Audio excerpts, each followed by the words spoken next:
Okay, so we're gonna do some rendering preparations right now. So since the last part, I went into every one of these and exported Alembic out of them. So you can see here. So I've also created geometry nodes just to bring those Alembics back in.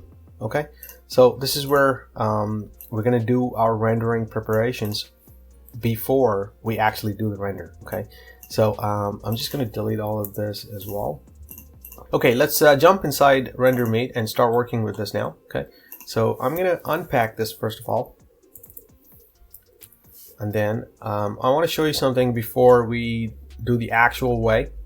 So if I put in a delete, and I will delete the inside and delete non-selected, so you got your insides, and I will copy this across and change this to outside. So you have your inside and outside. Okay, so I'm going to move it to 48. All right. Now, if I were to color this, let's say the inside's going to be red color, and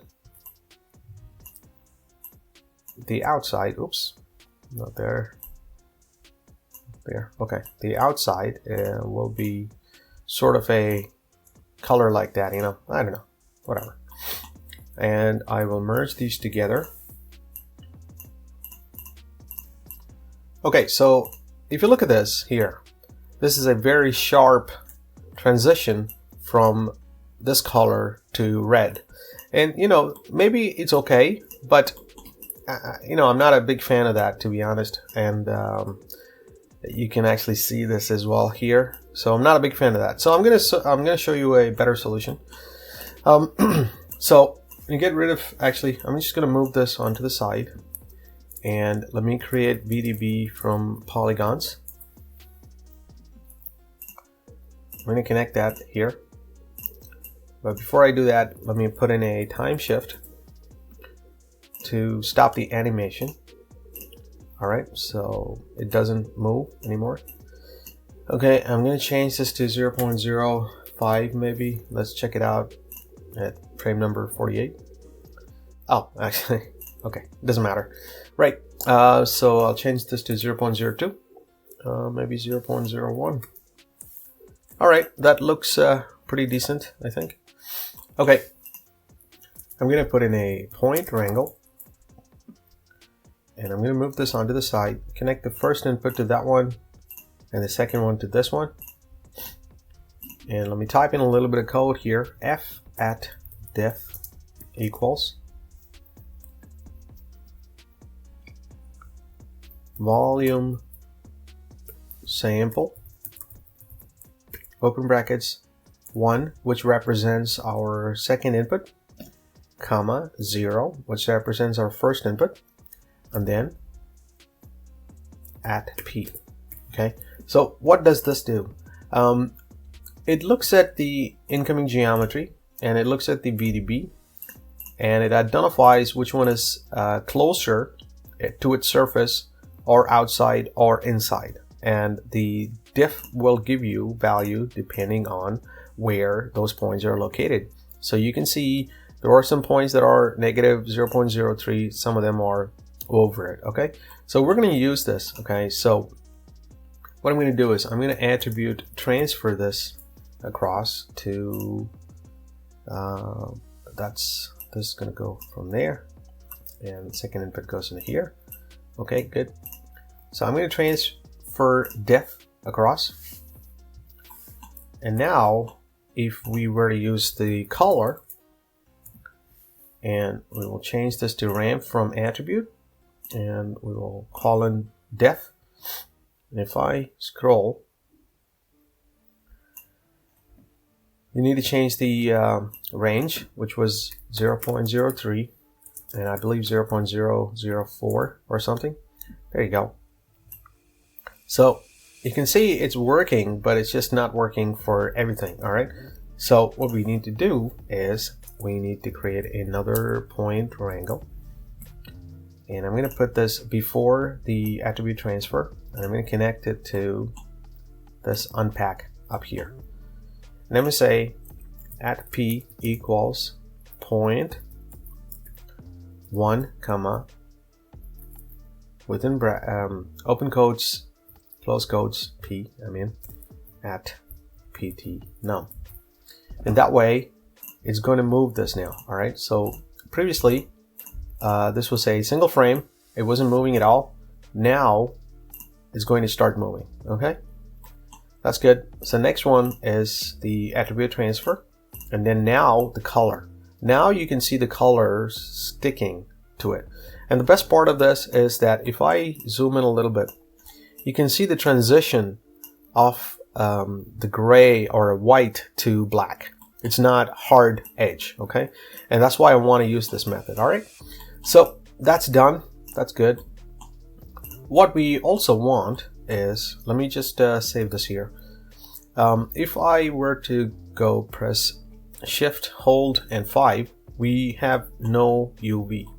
We're going to be using texture maps, and for that we need UV. Okay, so I'm going to put in another time shift here onto this side and connect to the unpack and delete frame and change this to frame number 1, and then I'll put in a UV project. There you go, we've got that now, and I'm going to change this to polar because obviously it is a sphere, but you know, it depends on the geometry. You know, usually you'd go for orthographic, but I'm going to go with polar. All right, and I'm going to initialize this, and that's all good. And I'm going to put in another attribute transfer. So I want to transfer to here from here. Okay, and the attribute we want to transfer is where is it? Okay, maybe vertice. Oh, well, you know what? I actually want to change this. Oh, don't crash on me. Okay, it's back. So luckily it didn't crash. I just want to change the group type here to points for our UV project, and then I'm going to do the transfer in here. Okay, so that's looking good. The UV does look a little messed up, doesn't it? Let me see here if I can put in a UV transform. No, what is it? UV layout. There you go. All right, you know what? I'm not going to do that. All right, so we're going to check this out and then come back later if we've got some problems. Anyway, so the UV is there now, okay, and we can apply texture too. All right, so just going to put in a null. I'm going to call this out render. We're going to come back to this because we need to create wet maps based on our fluid sim. Okay. All right. For now, that's about it. That's good. I'm going to move on to render strings.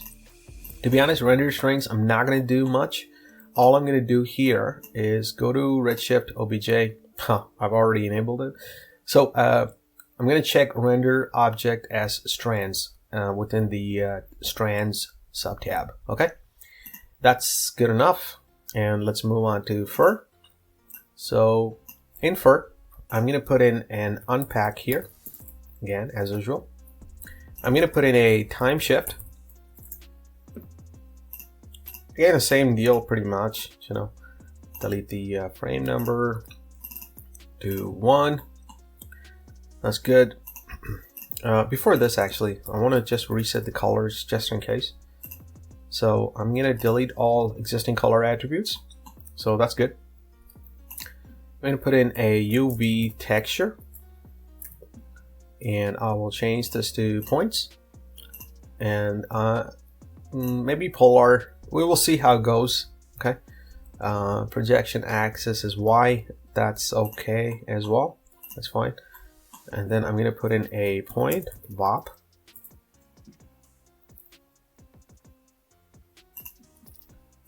Connect the first one to that one, second one to here, and I'm going to dive in. I'm going to bring in a file, import point attribute. There you go.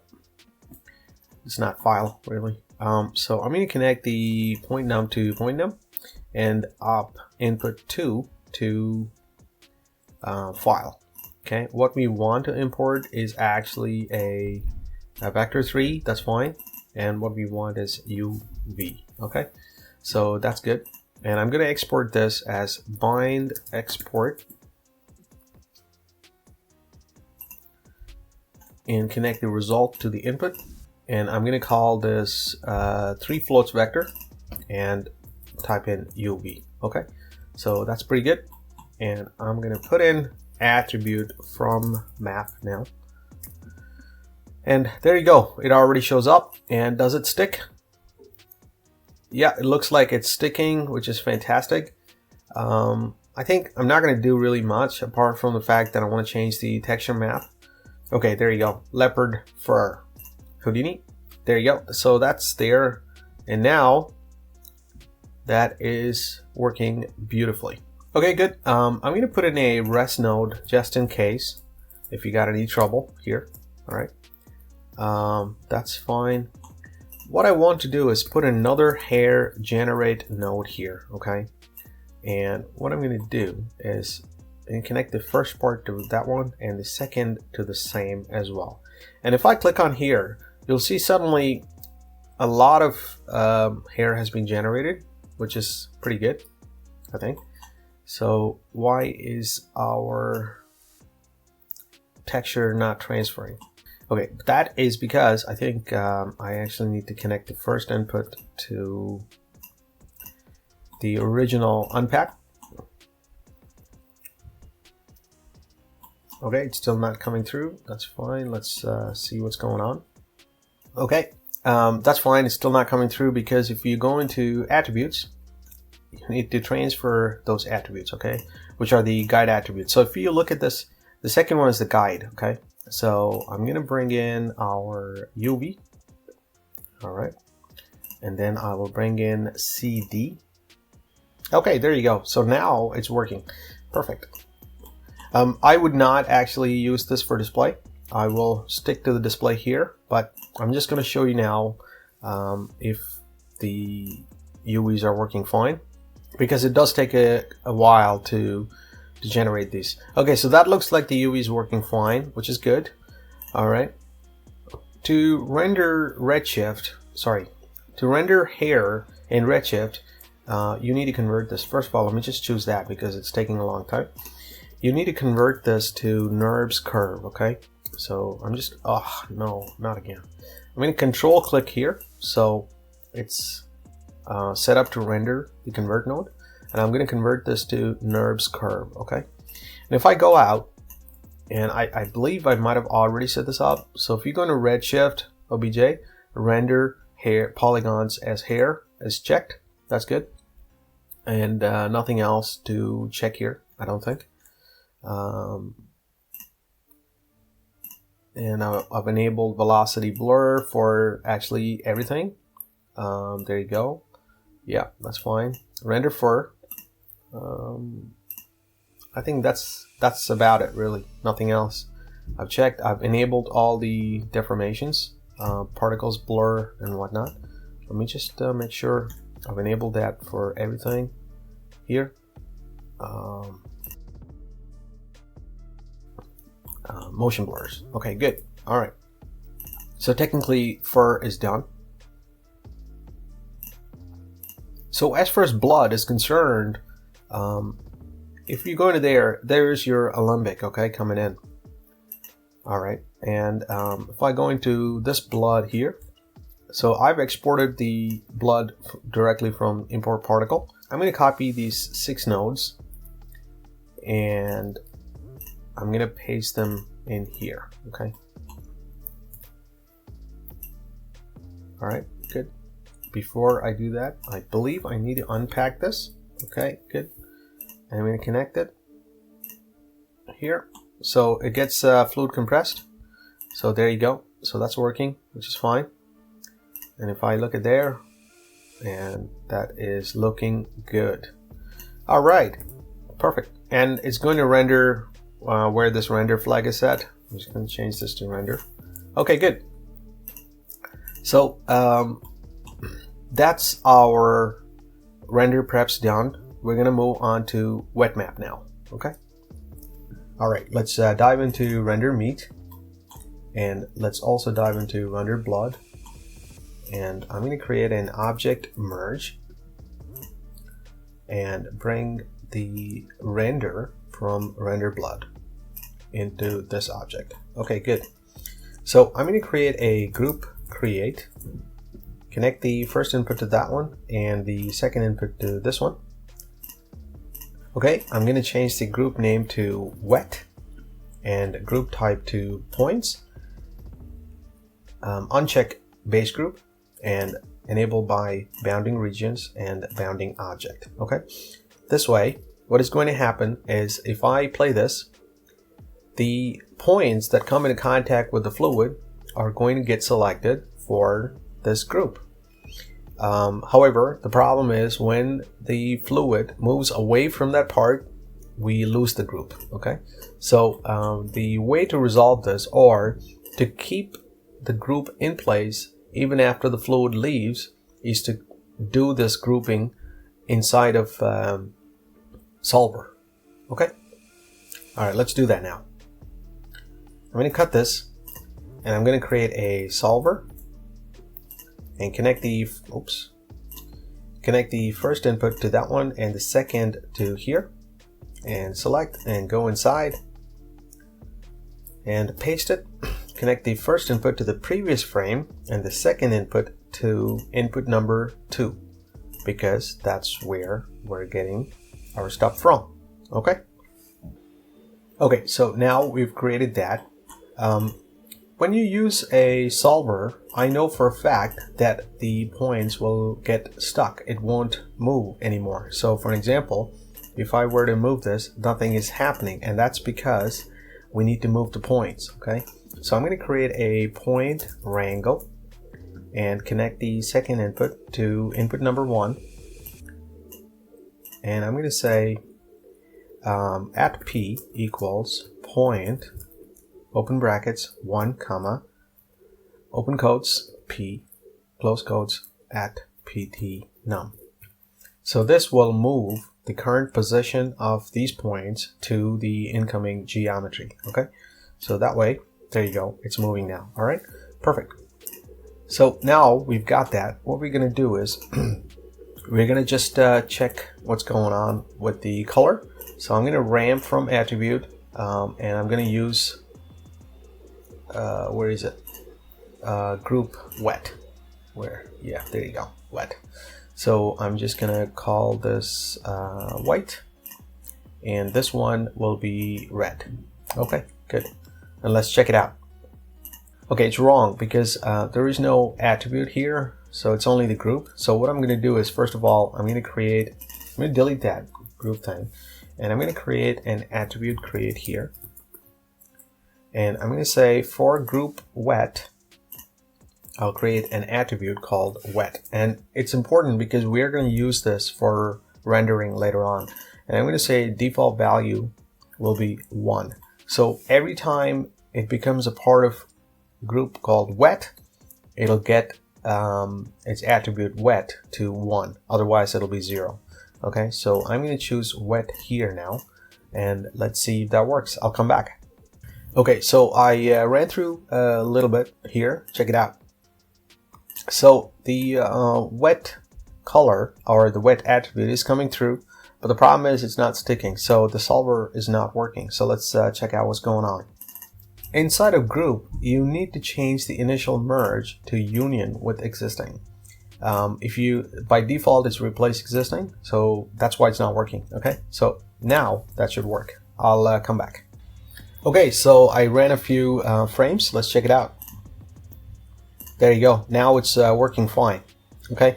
The thing is, usually when you create a wet map, you will create decay so that it disappears over time.